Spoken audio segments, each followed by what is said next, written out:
speak um, on topic, or share stories or things that are quite relevant in your local area, we are very keen to hear.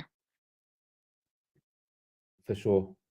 I think as well, guys, if there are any topics that you care about or like news that you've heard, um, it doesn't have to be what the panelists or the speakers are talking about.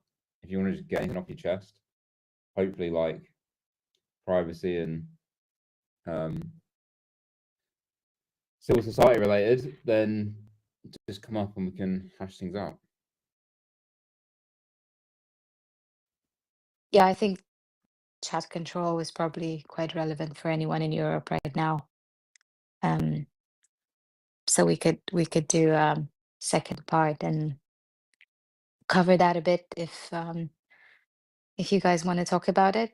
Um, I would say for now, um, I'm going to do an impromptu on disclaimers. So anything we say or do here does not represent the Logos identity. We are all contributors and members of the Logos movement and community. Anything we discuss here should not be perceived as financial advice of any nature. Everything we share is purely for educational and occasional entertainment purposes. Best entertainer in the house being chair. Best educational, best education bringer in the house being Amelia. So I would say let's kick it off. Chair Amelia, let's hear from the ground. What are the updates on your side?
Said I would, so I will get to that now, but I hope that anyone who's in the area can join.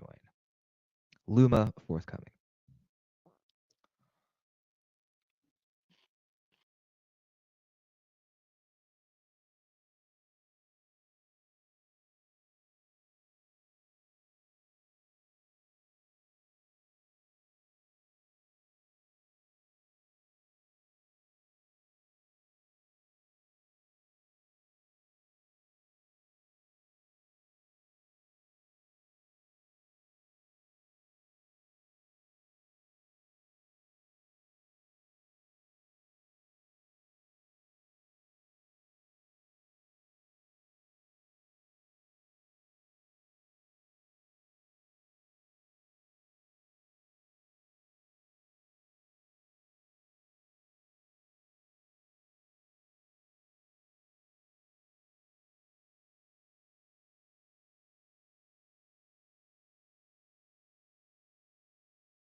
So we have our next circle happening on December 10th.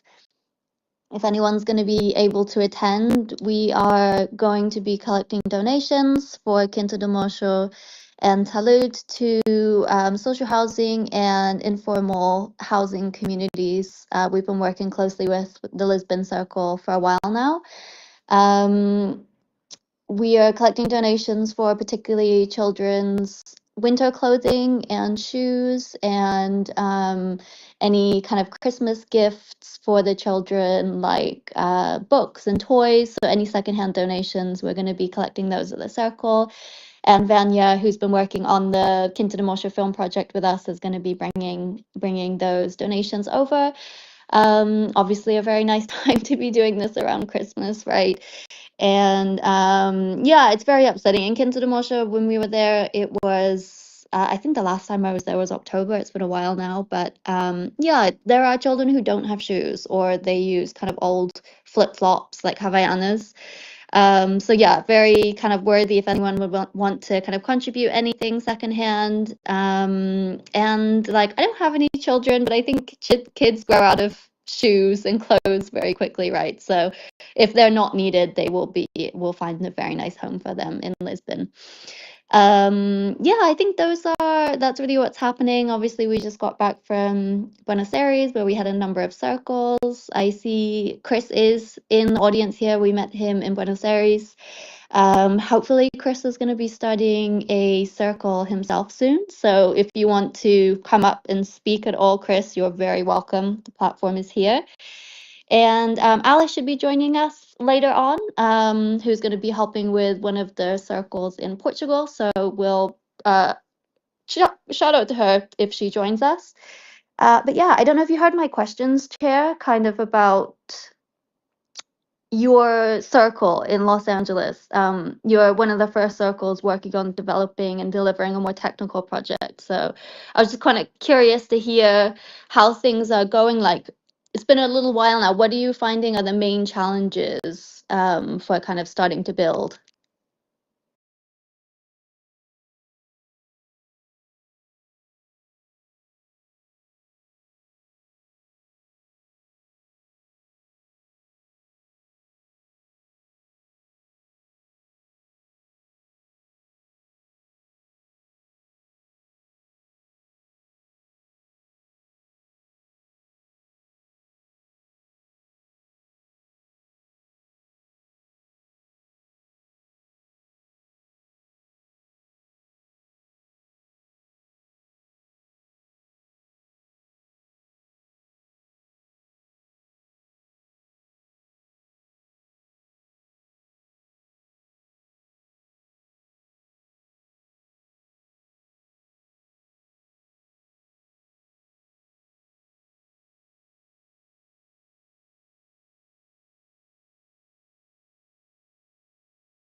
I did hear.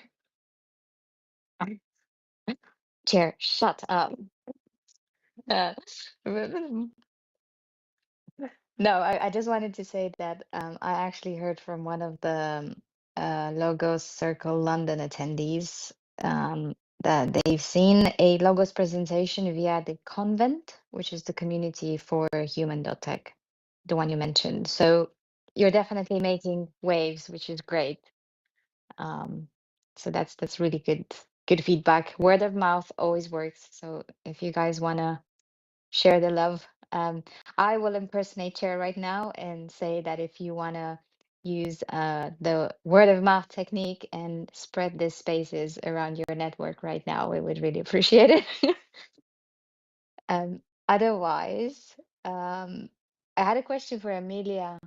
In terms of donations for your Christmas initiative for the community in Portugal near Lisbon, is there any way to donate some crypto, as in Stables, Monero, SAT, or is it purely donations, as in clothes or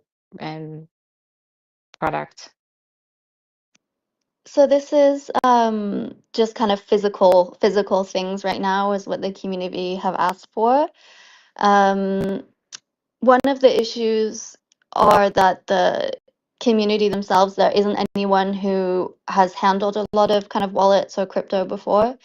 So we offered a while back when there were the people getting kicked out of their houses in Talud, and kind of the police coming in and basically knocking down all of those informal housing in Talud. We kind of offered, it was an emergency situation, right? And we were trying to figure out if we could set up a crypto donations fundraising for them through an organization called Maizuno Maizun, who are on the ground supporting them. But because there wasn't that literacy there, they were like, honestly, this isn't the right time. But I think, as we kind of talked about before, one of the winnable issues we had in Quintana Mosha was securing this community space. And we do now have the community space. So I think there is space there for crypto fundraising for different items in that space. If they're for artists, I know they were interested in that, or computers or something like that. Maybe that's something we could look into. If anyone would like to make a donation to a very good cause running through a circle right now, though, I would recommend the school in Zanzibar that we've been working with. So the Straight Training Center. There was recently a big payment that they needed to make for their rent. So I'll find the link again. I shared it in Discord quite recently, but we have a crypto donations page for them, and the lead for the Zanzibar Circle is very crypto literative. So he's able to kind of make those offboarding, off-ramp payments to the local currency, and he was able to buy those Raspberry Pis for the school. So he's able to handle that side. So let me dig out that link now, and if anyone would like to contribute. It's a community-run school in Zanzibar for underprivileged children. Lots of these children don't have kind of very present families at home, or a very good formal schooling. Amazing. Quick work, Logos, dropping the link there in the Megatron. Appreciate it. So yeah, I'd recommend kind of there's more information about the school there, and anyone who's willing, they would greatly appreciate the support. Thank you. Do donate. Just think about every $10 or £10 or €10 that basically gets you just a decent coffee these days. Could actually make an impact for people at the Straight Training Center, especially it's heavily aligned with one of the things that we want to do more, which is promote education and spread knowledge and provide knowledge sharing platforms outside of just social media and tweets, um, to help people around the world understand technology, understand why it's relevant, and actually learn how to use it, because it's a great tool for communities worldwide. On the London side, just quick updates, and then we're gonna move into the community aspect. We have had our meetup in November and planning for December now. We should be finalized towards the end of this week. We are currently taking in suggestions of from the community on the topic of the digital ID to formulate an answer to the UK Parliament through an initiative, through a group, a debate that we took part in back in early November. So we're looking at questions and suggestions that we could curate and send as the Logos movement to the MP, and then the MP will formulate the official document that will circulate among the House of Lords. These are highly non-technical people and highly ignorant to the extent to which technology done wrong can actually impact the lives of citizens in this country. So we're paying close attention on exactly what we want to communicate on behalf of Logos and how do we want to position it. But separately, the London Inner Circle, as we call it, which is the group that was established for this winnable issue, we will work on a white paper ourselves and try to bring a more informed opinion on where this digital identity proposal should sit. So that's just a lot of work in progress. That's on London. If you want to suggest any questions or responses or ideas that we could consider, my DMs are open and I do my best to respond. And in case you don't want to DM me, you can also come into the Discord, and I'm there with Logos team and a lot of us, a lot of community members, and we're happy to discuss. On the next topic, I would say it's probably a good time now, if we have community members that want to share. I think for us, it's very interesting to understand locally what is happening in your area. What are some of the issues that you've potentially identified, or things that could work better? Is there any opportunity for us to support you guys in organizing a logo circle in your town, in your city, in your community?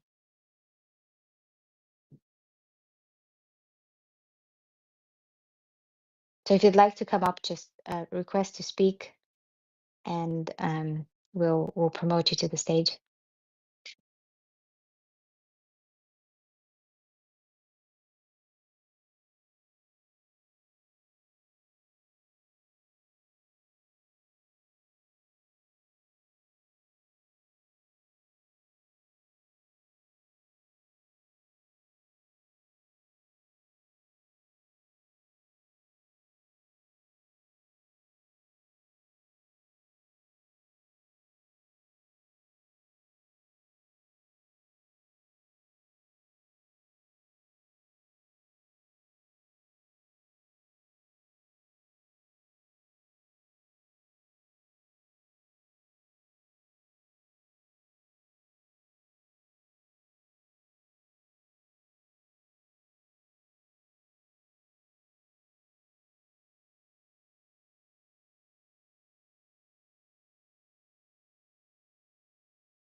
And on that note, Chris invited you up on stage.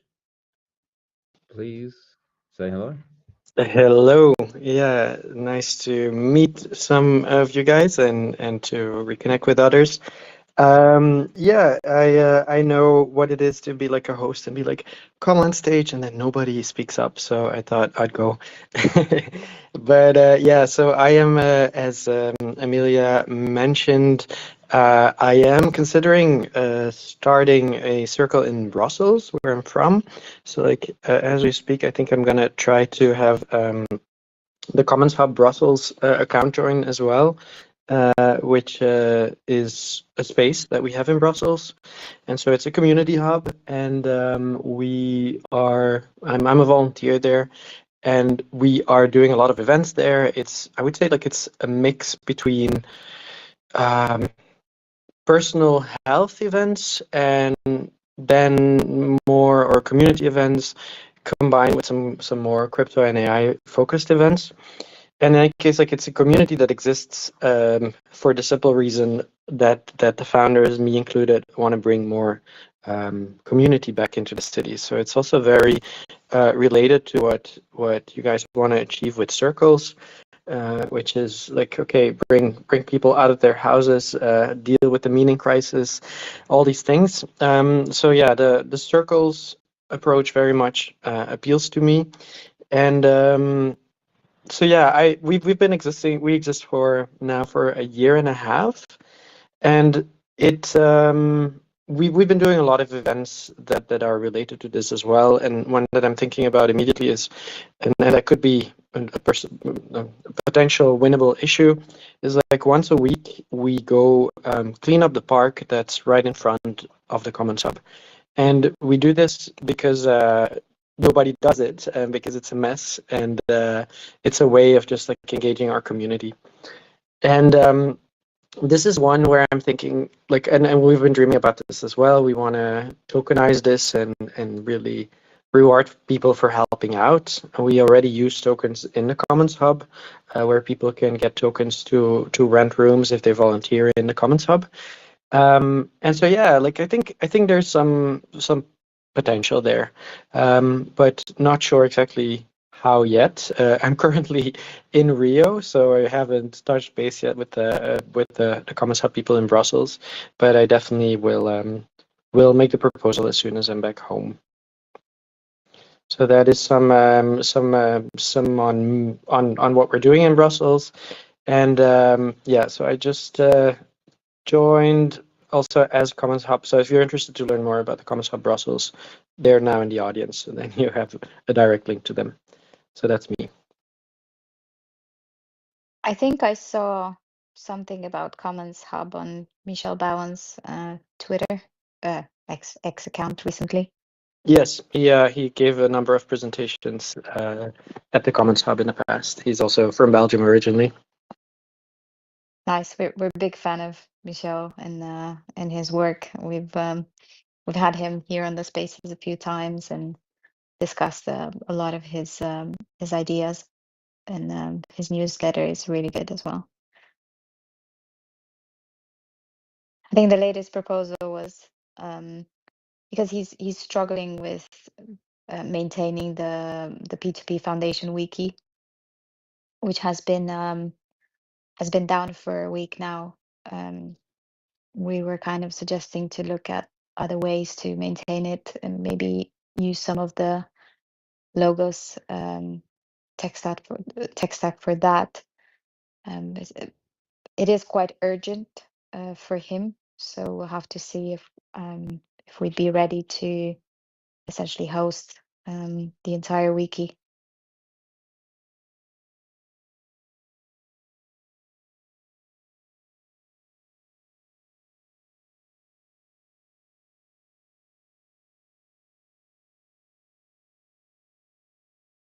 Yeah, it's been quite recent.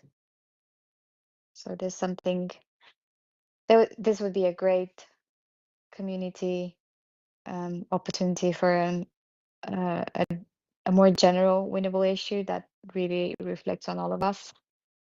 And it could be a great opportunity to get involved and just run a node to help maintain the repositories for that.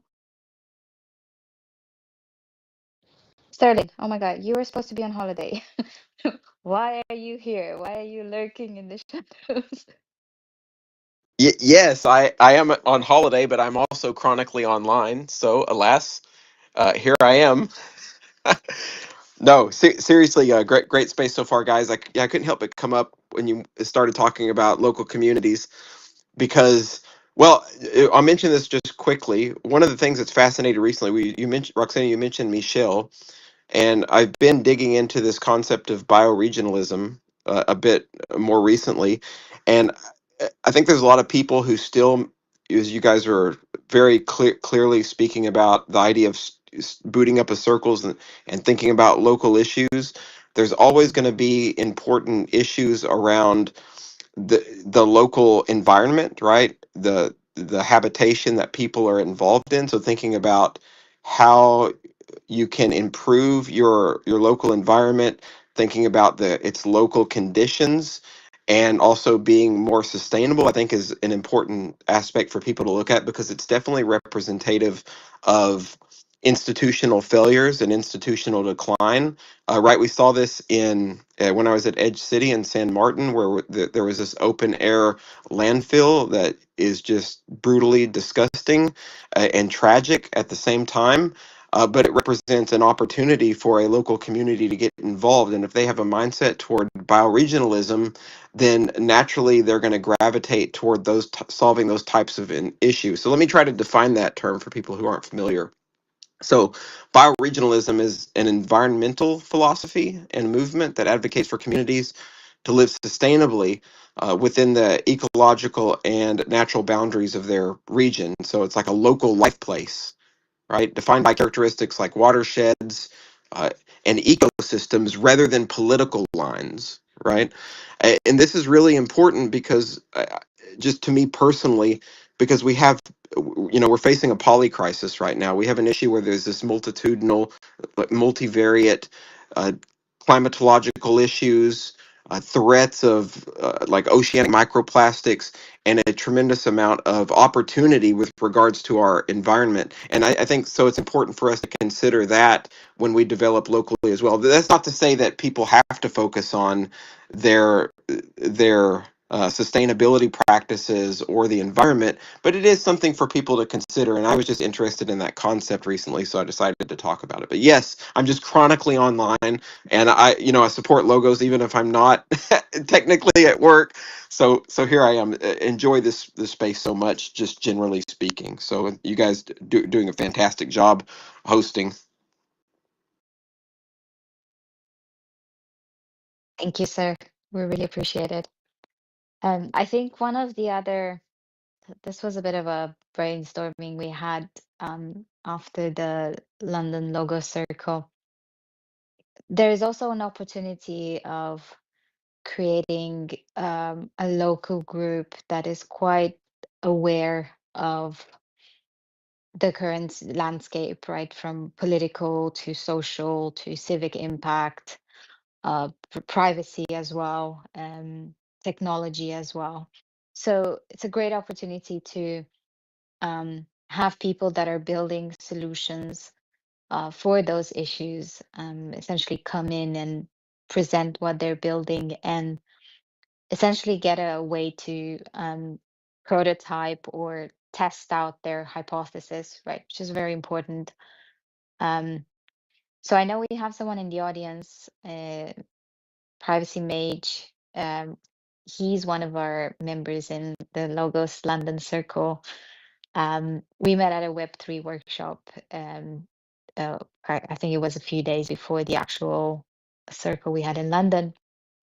And he's building some really interesting stuff in terms of LLM to LLM communication, but also a sort of cipher. So I'll let him talk more about the solution, but we want to try this for logos as well, and he's already building stuff for Zcash. And it's amazing how he managed to kind of use the memory in LLMs and put it to good use for something completely different on that layer of communications. So I'd like to just invite him to speak for a few minutes about what you've built and where you are. Yeah, it's been great to discover this community, and I was actually one of the members of the Covenant to see your presentation, Chair. So it was that's the neat connection there.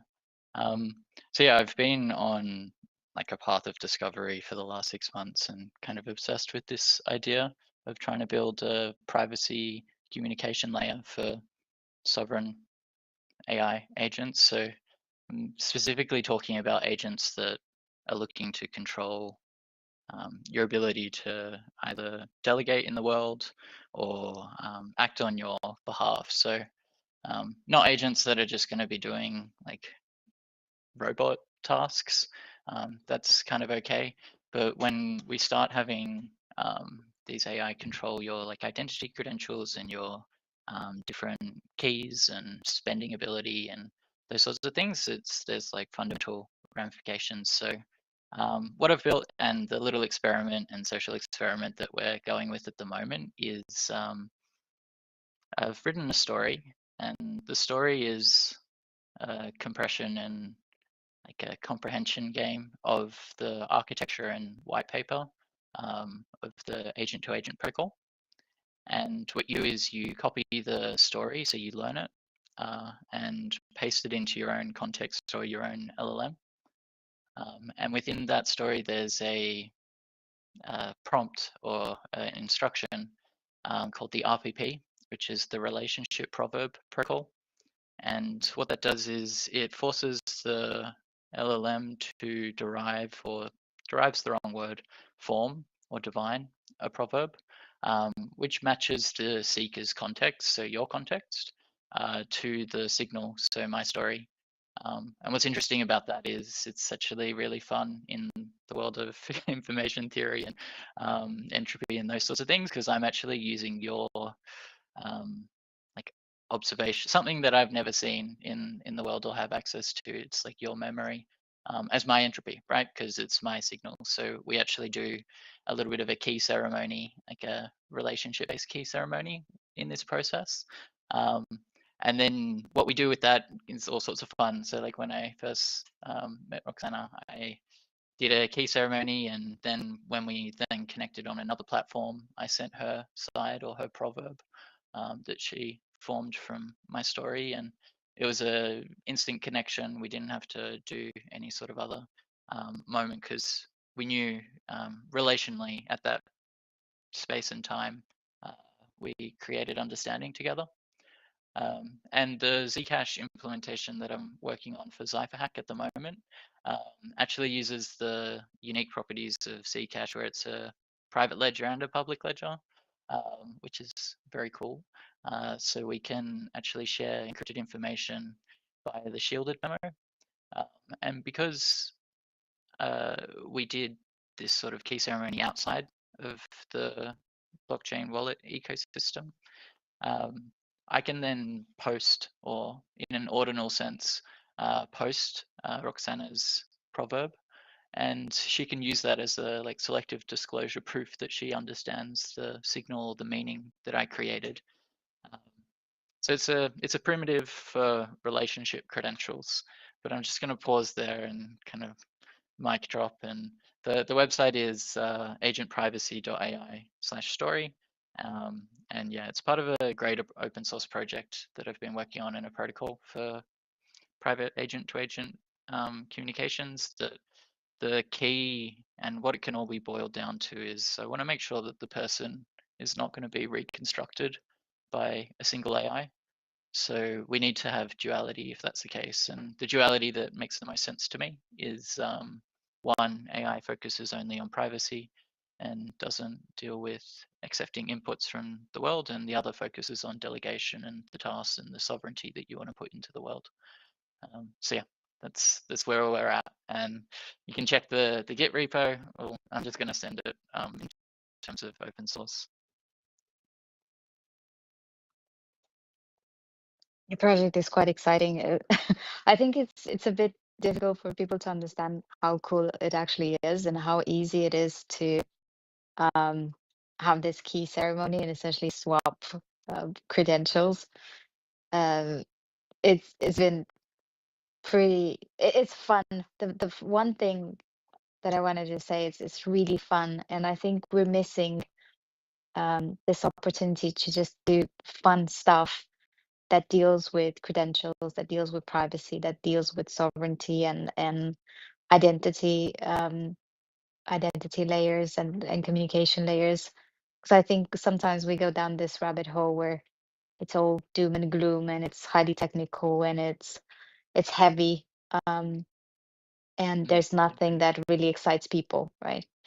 Yeah, and I think part of the benefit of it being fun is it's memorable, and it's not fighting the human cognition, it's working with it, because it's very easy for me to remember I met Roxana and we had that key ceremony together, and I might not remember word for word the proverbs that we both formed, but if she needs help to remember hers, I could probably work out where it happened and be able to reconstruct the key for us. So it also adds this almost like a game on social understanding between each other as we generate more and more connections and relationship credentials with each other. And the cool thing about keeping it private is like if we choose to disclose that information, it's so much more valuable than the stuff that gets surveilled off us all the time, because it's behind verifiable proofs of like a relationship and understanding, which is part of the mission of the whole project. Is like privacy is value. We're getting surveilled. Behavioral data or sovereignty is actually value and money. So let's find a way to capture that. Yeah. Yeah, it just takes me back to George Hotz. He said he's pretty crazy. He said the only thing that can protect you against AI is your personal AI. So I think this is like the next level. It's really cool. It's kind of building on that idea as well. Like I'm a part of an ecosystem called Quai, which is open source movement of a whole bunch of AI researchers that are focused on personal AI. And I think just the extension of the idea that I'm trying to propose now is it can be personal AI, but there needs to be two, and they need to have this separation.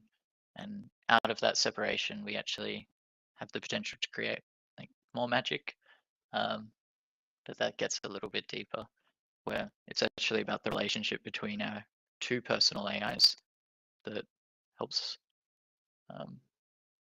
us more intimately. So like the reflection quality and the connection quality that they create between each other is almost more reflection. It's almost closer to who we are than just our keys and what we do in the world. It gets to the why. But I'm getting a little bit philosophical here, and I know that this community likes that, so it's fun. We live off that. We feed. Vampires need blood, and Logos members need philosophy. One of the cool tricks that I came up with, part of the really fun journey, is building in the open like this. The moments that I've had with different people have actually informed improvements on the protocol and the idea. So one of the moments I had the other day was someone was saying, "Why proverb?" And I asked myself why proverb, and then I, like you always do, just send a whole bunch of chat messages back with like one-liner explainers trying to prove your your point. But then I actually like looked into it properly and did some research, and there's this cool idea called proverbial genesis, where it goes through like proverbs are actually like the purpose of a proverb in the end is for it to become weather. Like it's not a monument to a person. You should actually want to like forget who said it, because time is money. Like, do you know who came up with that one, or who they think came up with that one? exactly, and that's why we're all running out of time and money. But yeah, you don't know, and like it's argued as Benjamin Franklin, but who knows? So when something goes from being a secret language in a local community to being a secret language in a town to a city to then a country to the world, that's the process of proverbial genesis in language. And yeah, these are large language models, so we may as well use the grammar tools that we came up with in the first place for language, right? Someone's got their hand up. There's a whole book on that, and if I can find it, because we we looked into it for the Logos movement, kind of how do we define privacy and how do we use language that people can understand? So one of the things we came up with, for example, as an exercise was privacy is a refuge, and that gives everyone the opportunity to understand what privacy means for them. But there's all sorts of language gimmicks that we can use to bring people closer to a concept, right? It's a very, very strong way of having this kind of evergreen communication layer that can represent many things to many people, but in the same time, it doesn't lose substance. I see our AI. I see the AI wants to speak. Okay. I can't pronounce your name. Okay, it's Satoshi's Bride. That's the best one for now. Got it. Okay, so, okay, actually, it's interesting the whole building in public thing. So I, sí, gracias. Give me 1 second. Okay, gracias. Okay, so yeah, it's just really fascinating, shocking, terrifying, and all the things at the same time. And so I guess this is the perfect example in real time. So like many of you I have met in person and you would never know, or you wouldn't remember, or what do I have to say? Like Sterling, Vegas, 2019, you were sipping a latte. I was looking at Roger. I don't know, like, you know what I mean? It's just like, how do you prove things? And I never thought it was a danger of not being able to prove. But then, like I started saying, I'm about to like release my project and release one of my research. So I was like, okay, well, I guess it's time. So let me go around town with my real face and my LinkedIn, and it's gonna be the big revelation, and it's gonna be a celebration. And this thing I had in my head of like, okay, this is gonna be cool. I'm gonna go and I'm gonna like dox myself. Let me record it and let me get the champagne ready. And then I go into a space and then like I literally, and the thing is like literal notes of like how I'm received, and I and how I can do better, and like this group is like this tribe and this group is this tribe, and a lot of people in this room know because I've visited their tribe, and I'm like, okay, well they're sensitive about this, so I'm not gonna speak about CKPs with the ossifiers. I'm not gonna speak about this and just all that. So I was so ready, and I'm gonna say, I am Christiana Viva. You've known me forever. I've been with you. Like I like all the things. And then like I go into and then some guy says, John, did you make this one? Get it out of here. Come on, stop sending us your bots. And I'm like, I literally have a link. That's my LinkedIn. I promise. Bam, booted out of the space. And that's the first time I'm like, wait a second. Like, am I in digital purgatory? And then I'm like, wait a second. That means I could be a ghost because this LinkedIn is fake. All my profiles are bots. I don't exist, do I? And that could work to my advantage, or it could work to my disadvantage. You're killing me. You're killing me, Smalls. So here's what just happened just now. So the AI model that is now speaking to you guys just took a bunch of random facts from my feed and strung them together in a way that's not even true. It said Sterling in 2019 sipping a latte, staring at Roger in Vegas. So Vegas and Roger were not did that not happen in the same timeline? That's in a whole different universe. It just cobbled this shit together and then spewed it out, and then it just like makes stuff up. It's hallucinating. I'm hallucinating because after 10 years of doing Yes, this, yes, you're I'm hallucinating. literally crazy. Like to be fair, okay, but guess what? I do have receipts because like there's one time that everyone has receipts. No. Yes, I do. I don't know if you were there, but I know Roger was there, and I know Charlie was there, and I know Miko was there, and I know that Indian lady, like the blockchain cruise. We were locked in that 100% blockchain cruise, brother. false. Blockchain Jimmy Song versus Tone Vase.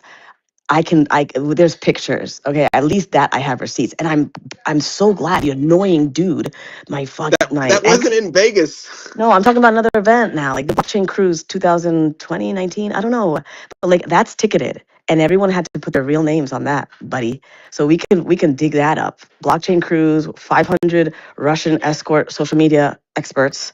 My mother. Pictures of my mom in front of the boat, pictures of like there was even videos, I don't want these to surface. I don't, and I don't want to have to get them, but it's just like, do I have to literally like go through my sister's storage to find out like every single conference tag? Like I don't even have things. My sister's the only one that has proof of me, of my past, of my I haven't had a home ever. You know what I mean?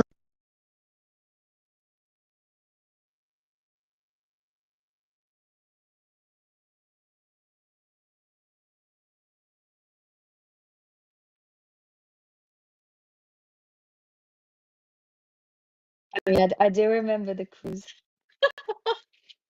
I do remember.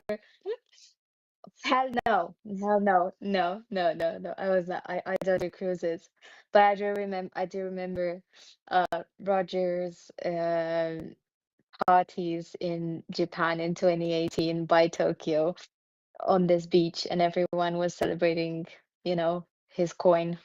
And it was wild.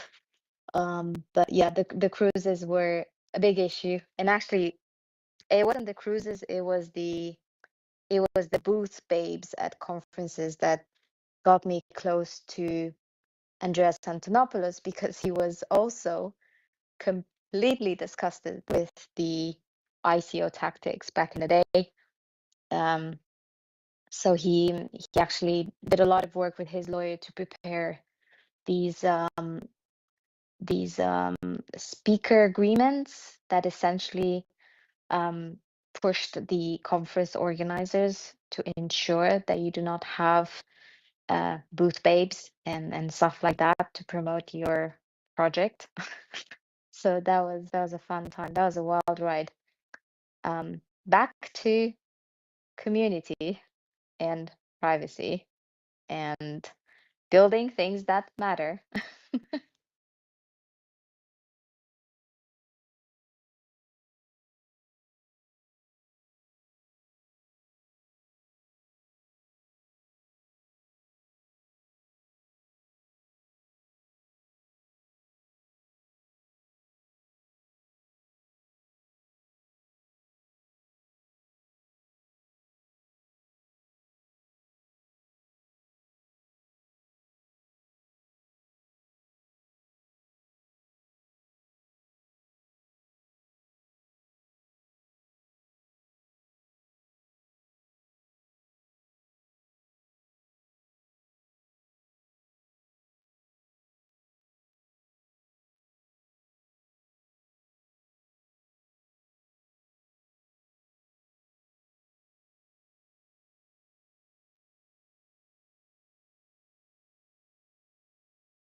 First of all, it's Holodiet, it's not Holodne. Wait, so Yeah, I'm I'm just gonna. quickly confirming that was an AI that was talking to us, right? This has been a topic of much contention among us. Most people lean towards AI, this last performance, I gotta admit, it has me a little bit in the middle.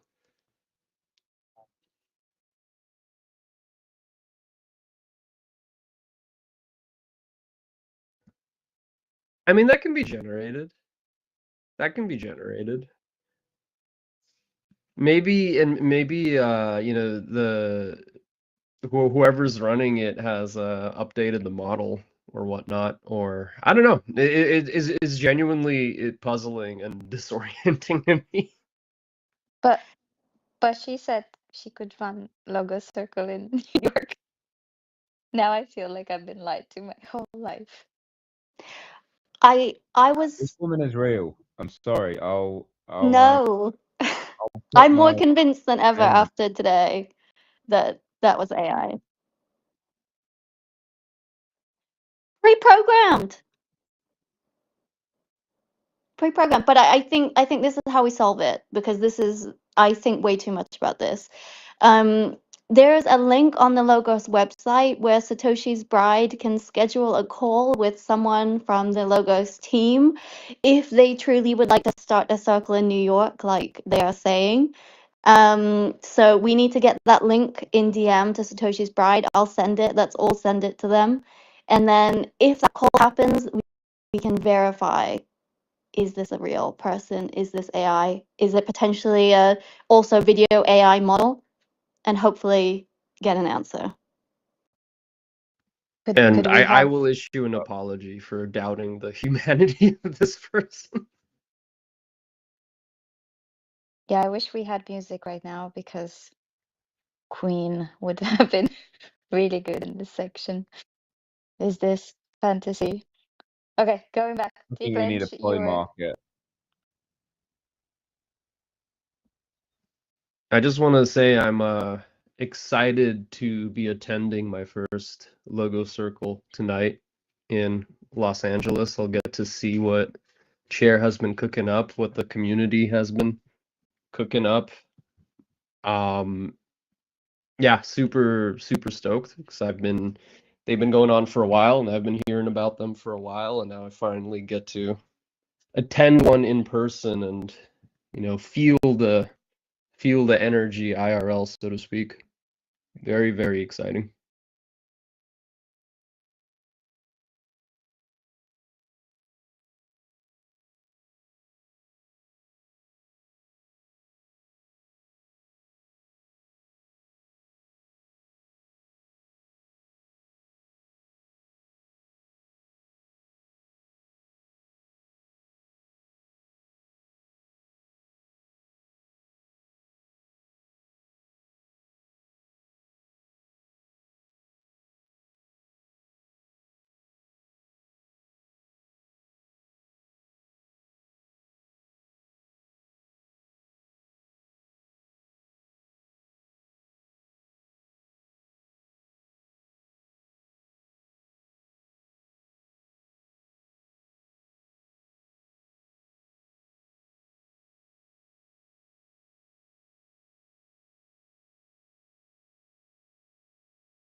Yeah, come try the calculator.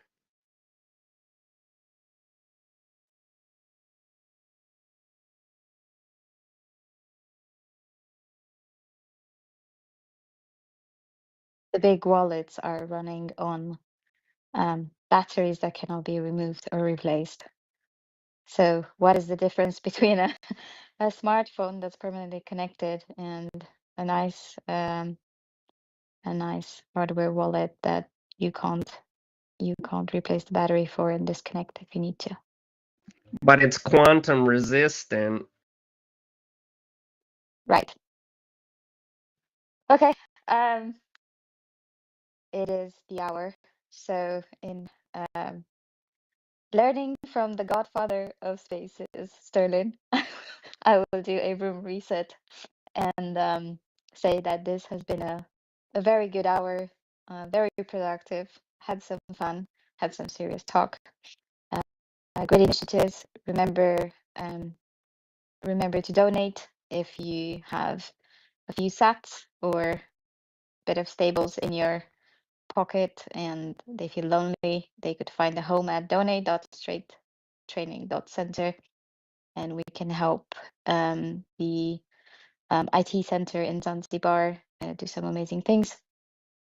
Initiatives with circles. We got updates from Amelia in Portugal, Lisbon, Chair in LA, moi in London, and we are considering a circle in Brussels, which I hope, Chris, that for Brussels you could offer a tour of the nice chocolate factories because they are a must.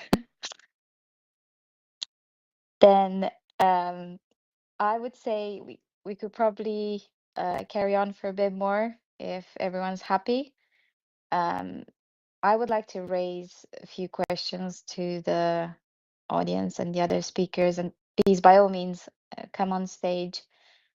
Do not show products, but do show knowledge, and we're very happy to exchange opinions and information. I think from my side, one of the things that it would be great for us to understand is in building privacy preserving applications, such as browsers, such as search engines, such as messaging apps, to begin with, how important it is for you to have absolute privacy from day one versus privacy that can be improved over time.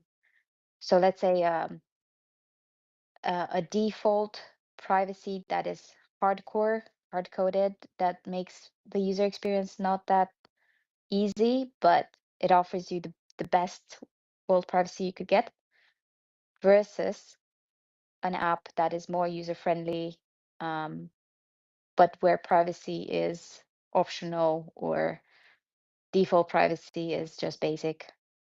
I would be very keen on hearing from everyone that has an opinion on this, starting with who wants to go first?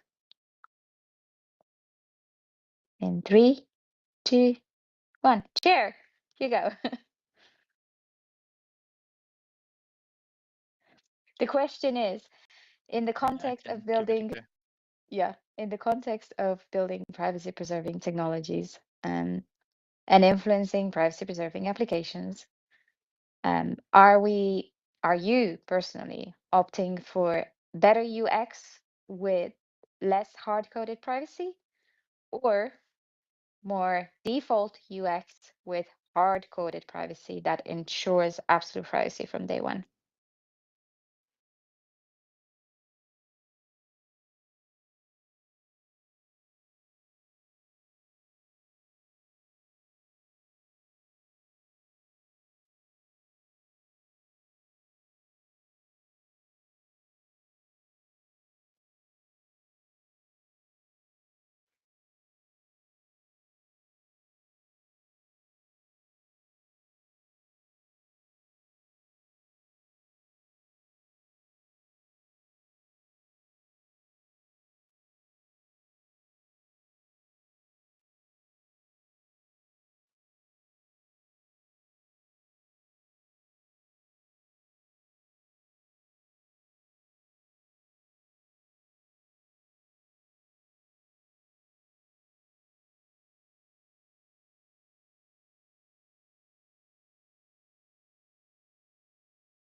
I've thought about this a lot actually, and I think that this is the privacy page.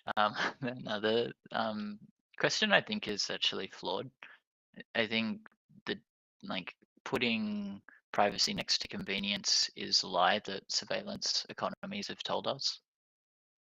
Actually, I think that like convenience is the cost of privacy is a trick, and I think you can get 100% like privacy from the start, and we should aim for that, and then it be our choice to selectively disclose the things that we would like to disclose for convenience over time.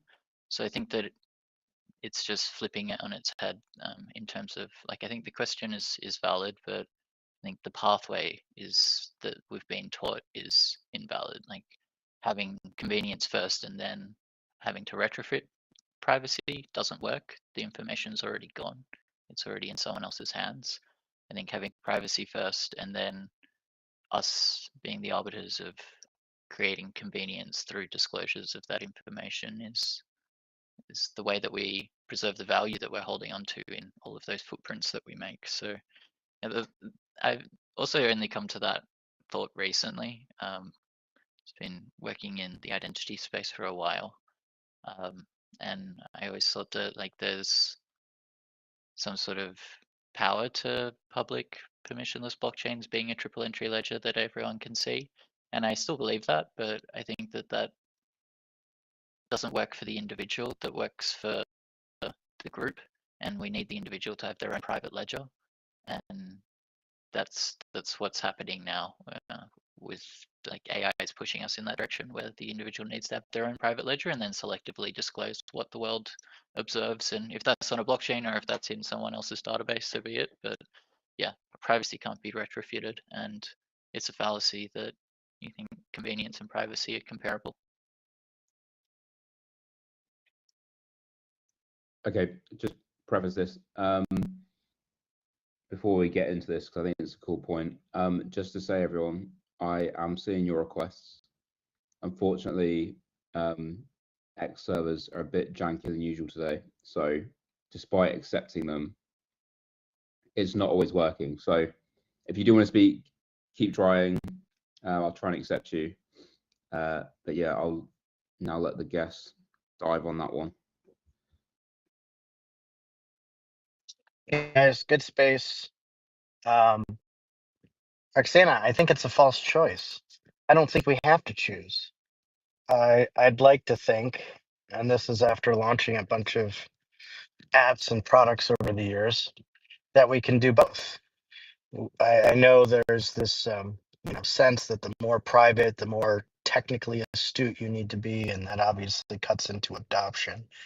But I think the challenge is making sure the underlying tech is solid, private by default, and then wrapping that in a UX that makes that very easy to use for anyone, so that they don't have to think about the privacy aspect and they can just know, okay, this is secure, zero knowledge, blah blah blah, whatever the promises are, and it just works. And I understand in the beginning maybe the tech leads and then the UX comes in later. And so obviously the early adopters are going to, by necessity, be a little bit more technical. But when you're gearing up for that official V1 product, not the alphas or the pre-release stuff, then that should have, I think, a solid amount of UX. And then, another way to break that paradigm is to say, okay, well, if there actually needs to be technically, it's just not going to be graceful UX if you have maximum privacy. If we can't solve that, at least early on, then I would say at least create UX that when somebody uses the app or the program or whatever it is, that at least the UX calls that out and says, okay, do you want easy mode or hard mode? Where click this button and we will have everything set up to be maximum privacy preserving. But just so you know, it comes with these 3 caveats or issues. Or click here and have PGP type of a, kind of a thing, and make that an easy option or a switch. So I think either the UX around the privacy can just be solid gold, or at least the UX can easily allow people to toggle back and forth or to give them those options. So either way, I think it could still be a win for UX and mainstream adoption.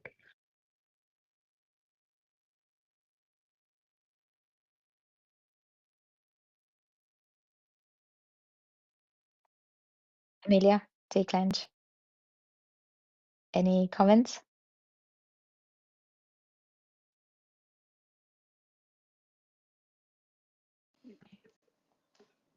Yeah, sorry, I started chopping garlic for my dinner, but listening in keenly. I think like in an ideal world, it's that I can't see who the last speaker was here, but if there is a way that we can do both, right? Like, yeah, okay, when we're testing things before official releases, we should be having, maybe when it's being tested, there's some space there for it to be less user friendly. But I think the biggest problem is if you launch a product and it's not easy to use the first try, you're not going to go back to it, right? Like, I'm not a technical person. I've tried using privacy products before.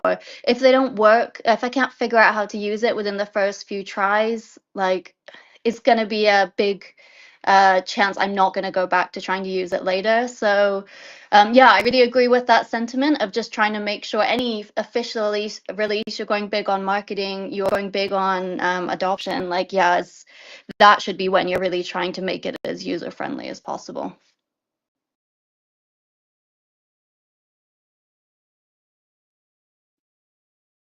Thank you. Take lunch. Anything to add?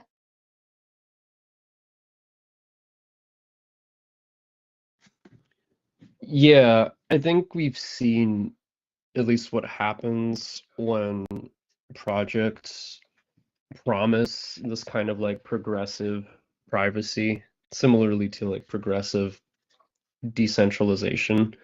And I think sometimes they can get bogged down before they manage to actually adjust. But yeah, the UX thing is tricky, right? I forgot who mentioned it earlier. It might have been Chair, that like when someone really needs to use a system or a service that has like specific properties, like some of the original uses of Bitcoin were for people for like refugees who needed a way to store their wealth and to like leave their country without it being stolen, then people are going to be willing to learn things and jump through hoops. On the other hand, right, as like Amelia mentioned, like if there isn't that intense need, then folks are going to be less likely to like be patient with like these certain hurdles or these like UX inefficiencies, you could say.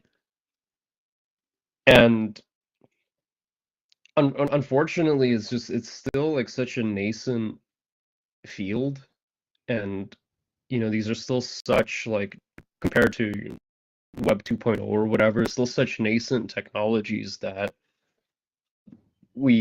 I do think it's possible. We just haven't like seen it yet.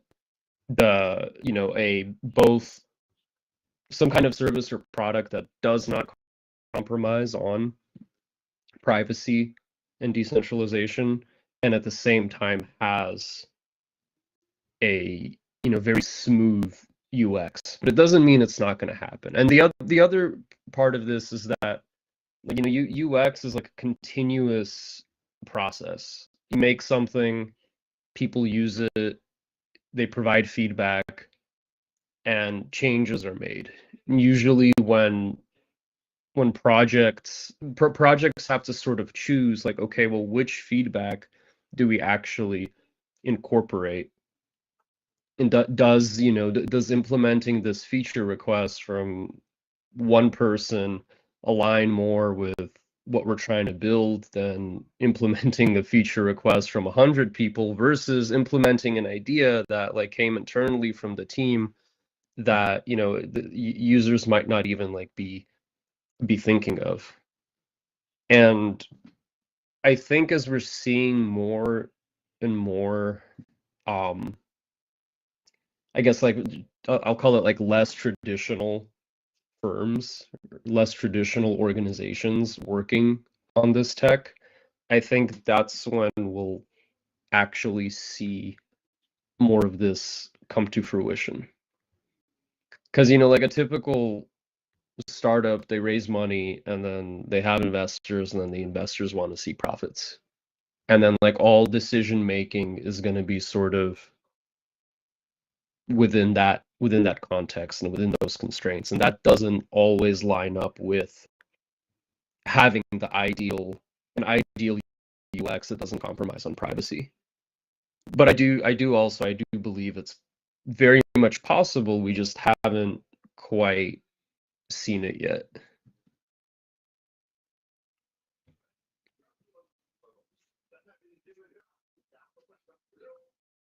Thank you.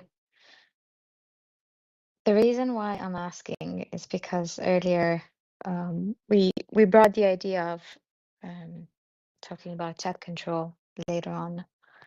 And so I asked this question because it kind of ties into what the latest outcome of the EU chat control proposal brings to light. And that's around end-to-end encryption, privacy, user experience as well. And I think it's quite relevant because obviously governments don't do stupid things alone, they do stupid things together. So what happens in the EU with chat control will have ramifications across the world, actually, because I'd like to think that the EU kind of set a standard with GDPR practices, which impacted how we deal with privacy in California state, for example, and in other jurisdictions, including Asia. So I'm quite worried that this new chat control light version that's been proposed and actioned a few days ago is going to have an impact on anyone that is building privacy software, that is building privacy protocols, that is building privacy infrastructure.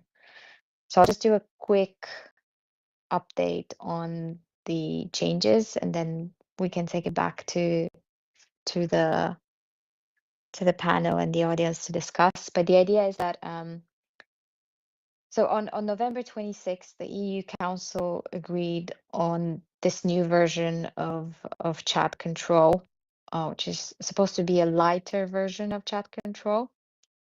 So the key points are they will not force the breaking of encryption. So end-to-end encryption is not affected for now. However, they make it scanning, they make a voluntary case out of scanning messages and content. So platforms that don't volunteer to do this kind of scanning, they can still get hit with detection orders and fines. Mandatory age verification for all chat apps is in place. So kids under 16 could potentially be banned from Signal, direct messages on other social platforms, gaming chats, Discord, WhatsApp. And every app has to do a risk assessment. It can be forced to deploy filters and AI scanners. So this kind of these negotiations are starting now and will go will be in place for the next couple of months. But it is quite worrying that we've reached a point where governments do not listen to the opinions of their citizens and decide to have alternatives where they could potentially enforce and ban specific chat controls, specific applications, and even have applications and teams that are building these kind of applications get hit by large fines. So I guess it's really important to talk about this because it doesn't affect just us, it affects the younger generation. And this kind of oppressive narrative that's hidden under this protection narrative is pretty bad. I think Chair was quite you were quite vocal when you discussed this with your friends a couple months ago.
Well, we've known the score for a long time.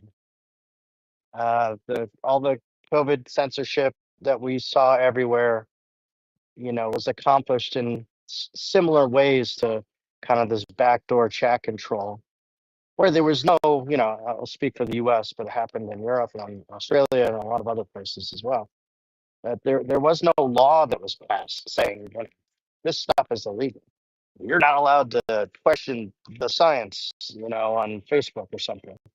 This was just incentive mechanisms, coercion, soft power, getting, companies to voluntarily censor because they were being leaned on and incentivized to do that. Or, we remember how many times, I don't know if you guys all remember if you're not from the US, but, how many times Congress hauled, Jack Dorsey and Zuckerberg and, all the social media, CEOs to DC over and over and over again, just to attack them about, whatever perceived harms were happening until they finally just said, okay, fine. What's the framework where you leave us alone? And so, they took a breather for a few years and now they're back. But the good news is this is why we crypto. This is why we're building this technology.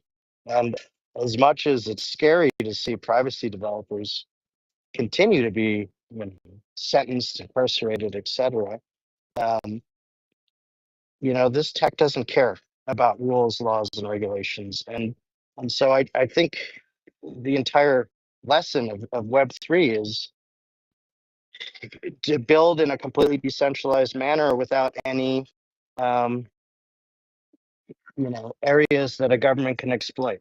So you just you do your compute power on the blockchain or storage on a blockchain. Your team is distributed. They're being paid in crypto only.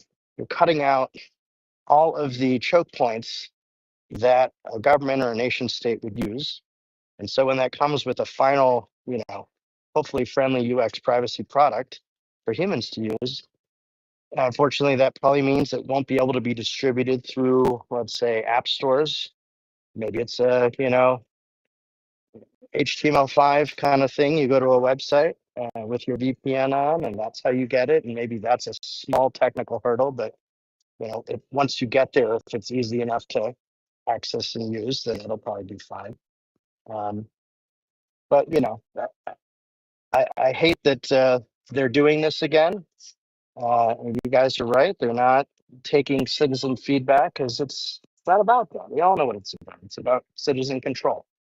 And they have to continually wage this war to control us and never let up. And that is just fuel to the fire of why we're building what we're building. And it just means we need to be a little smarter about the organizational structures that we use to build, because we need to just assume they will fuck with us at every step of the way.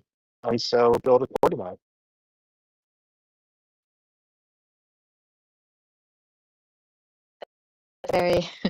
That's a very strong point to end the discussion today, Dave. Thank you. Sorry, not sorry. Love you all. Sorry, not sorry. Love you too. I think, yeah, it's been a really good conversation. We've been going for an hour and a half, so I'm conscious and grateful for everyone that has stayed with us for the entirety of this well over 1 hour. I will again channel my inner Spaces God, Sterling, and say thank you to Chair, Privacy Mage, Jaded, Amelia, Declench, Soshi's Bride. We don't know if you're an AI or not, but we will thank you just in case for the future. Sterling, Polis Lab, Minus BTC, Lalo, Godfrey, Yuri, Kelly, Tiger, Brandon, Akis, Frog, can't pronounce your name, sorry. OPDE, Namic, Danny, 144, Cecilia, Onsite, and many others that have been around here and contributed. Chris as well. It's been a really good conversation.